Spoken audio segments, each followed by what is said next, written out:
And we are back for the Thousand Worlds Book Club, and we're talking about This Tower of Ashes. We are here with Shitmouth. How the fuck is it going? Good. How are you? Can't complain. Haven't been buggered in the arse with no spear or nothing. Yes, well, alright.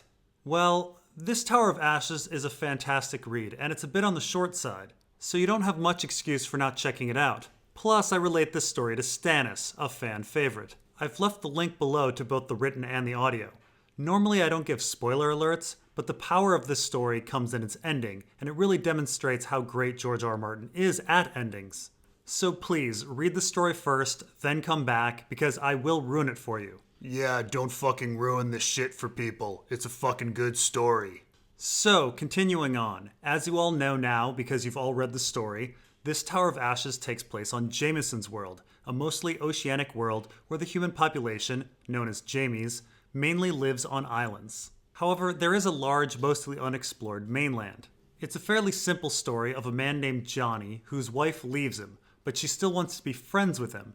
So Johnny runs off away from the pain of the breakup to live in the wilderness alone on the mainland. He makes his home an ancient tower from some past civilization. But then his ex-wife and her new main squeeze come to find him, talk sense into him, and try to get him to return. His ex and her new man don't feel the mainland has too much value to it, so Johnny feels compelled to show them the beauty of the jungle that surrounds him. So they go out to explore the jungle through the ruins of a past civilization, and then they go on to find dream spiders. The dream spider's venom produces sometimes deadly hallucinations. Johnny thinks that his ex's boyfriend falls into a web and thinks that a spider is heading towards him and another towards the boyfriend. And Johnny thinks that he has to make a choice between the two, and then he's bit by a spider and, well, it's really hard to say what goes on next. In fact, it's really hard to say what went on before.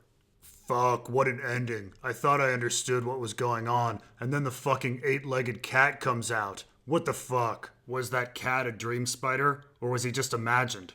It's worth noting that this story is somewhat connected to Star Lady in that dream spiders are a source of narcotics that are used by drug addicts across the man realm. If you remember, addicts in that story were called dreamers, and Star Lady herself comes to this rock in search of drugs. However, nothing really seems to be certain in this tale, but that said, Johnny does seem to be selling spider venom to a man named Corbeck, and Johnny himself seems to be a user of the drug. Fuck, Corbeck and Johnny were drug dealers?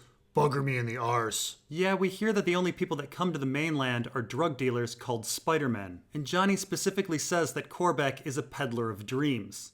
It's also worth noting that this story comes out of a couple bad breakups that George R. R. Martin had, where women left him for other men.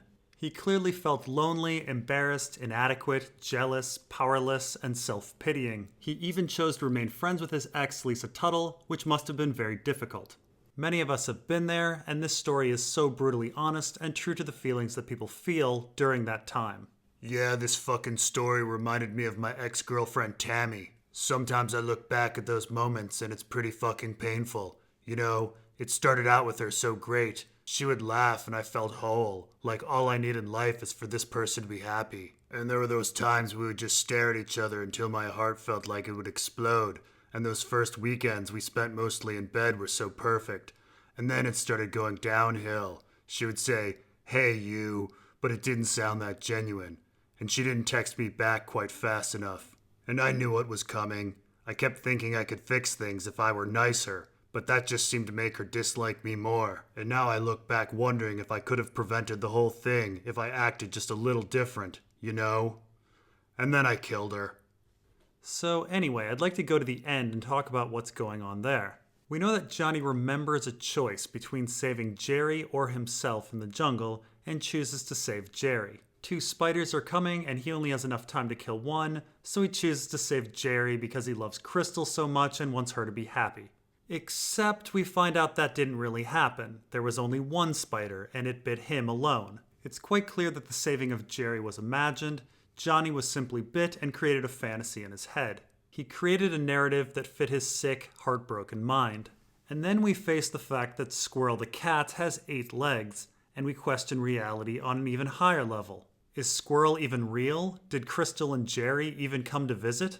Was all of that imagined? Does Johnny even hunt dream spiders? He He says he drinks his wine with venom mixed in, which implies that he's a user of the drug, so how do we know any of this is real? The glass he drinks out of has a spider motif on it. Is that glass real? Is Corbeck buying drugs from Johnny, or is he selling drugs to Johnny? Did Johnny simply run off to become a drug addict after his breakup? Is there even a real Tower of Ashes, or is this all imagined?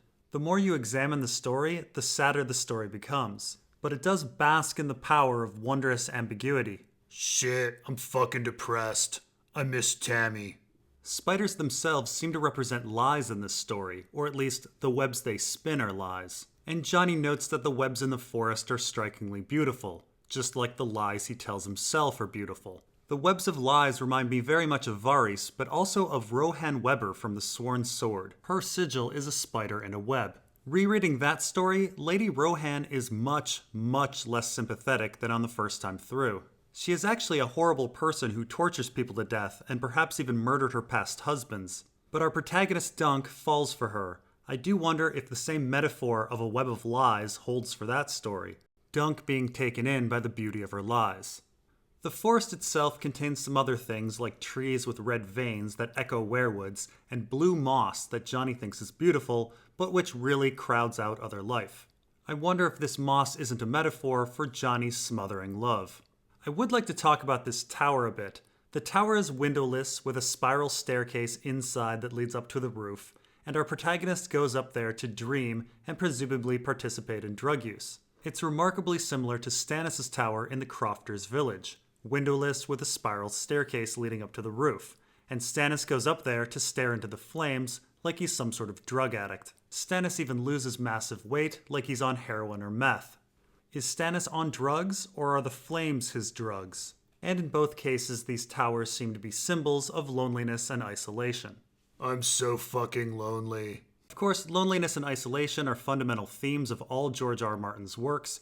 Almost every protagonist he writes suffers from being an outsider who feels they're in the world alone. He even enhances this isolation by throwing these characters in dungeons, crypts, or onto islands. And when in isolation, our protagonist's greatest adversaries are their own thoughts.